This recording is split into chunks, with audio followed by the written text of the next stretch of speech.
কদিন বাদে জামাই ষষ্ঠী। তো ভাবলাম চলো জামাই ষষ্ঠীর কিছু রেসিপি তোমাদের সাথে আজকে শেয়ার করি। তো জামাই শাশুড়ি যেখানে কথা আসে সেখানে তো অবশ্যই মাছ মাংস দুটোই আসে, সে মাটন হোক বা ইলিশ বা কাতলাই হোক। তো ভাবলাম চলো তোমাদের সাথে আজকে একটা কাতলা মাছের রেসিপি শেয়ার করি, কিন্তু তার আগে অবশ্যই এই রেসিপিটাকে ফুল দেখো, স্কিপ করো না, এটা আমার অনুরোধ রইল।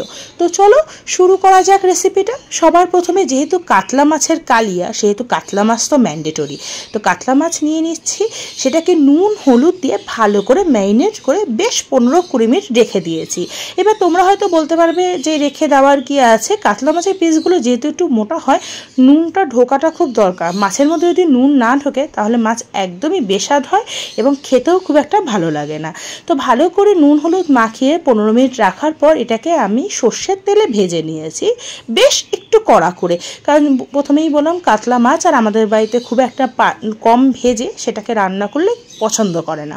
তো বেশ ভালো করে ভেজে নিলাম, ভেজে তুলে রাখলাম। এবার একটা মিক্সিং জারে নিয়ে নিলাম বেশ কিছুটা রসুন, টমেটো এবং তার সাথে নিয়ে নিয়েছি বেশ কিছুটা পেঁয়াজ।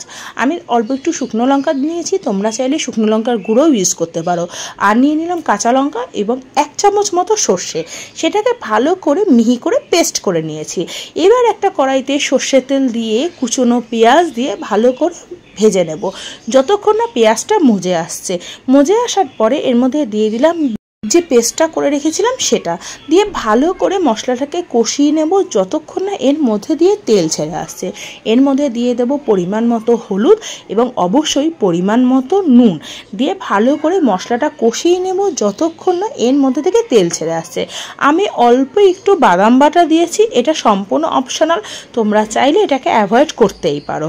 দেখো মশলাটা মোটামুটি কষানো হয়ে গেছে, এর মধ্যে থেকে একটু তেল ছেড়ে এসছে। এবার আমি এই সময় অ্যাড করে দেব বেশ কিছুটা জল, যতটা তোমাদের গ্রেভির প্রয়োজন ঠিক ততটাই এর মধ্যে জল অ্যাড করবে। যদি একটু পাতলা পছন্দ করো তাহলে একটু বেশি জল অ্যাড করবে, কিন্তু আমি এটা একটু মাখা মাখা নামিয়েছিলাম বলে আমি একটু কম জল অ্যাড করেছি। এর মধ্যে দিয়ে দিলাম আগে থেকে ভেজে রাখা মাছগুলো, দিয়ে ভালো করে ফুটে উঠলেই আমাদের রেডি হয়ে যাচ্ছে কাতলা মাছের কালিয়া। আমি ওপর থেকে ধনেপাতা ছড়িয়ে দিয়েছি, এটা সম্পূর্ণ অপশনাল, তোমরা চাইলে ধনেপাতা যদি গন্ধটা পছন্দ না করো অ্যাভয়েড করতেই পারো। এই হয়ে গেল আমাদের কাতলা মাছের কালিয়া। যদি রেসিপিটা ভালো লেগে থাকে অবশ্যই একটা লাইক, কমেন্ট অ্যান্ড শেয়ার করে দিও। আর এরকম কাতলা মাছের কালিয়া শাশুড়ি যদি জামাইকে রান্না করে দেয়, আশা করি সেই জামাইয়ের মন্দ লাগবে না। তোমরা কি বলো আমাকে কমেন্ট করে জানাতে কিন্তু ভুলো না। তো আজ আসি, দেখা হচ্ছে আবার নতুন একটা রেসিপি নিয়ে। টাটা।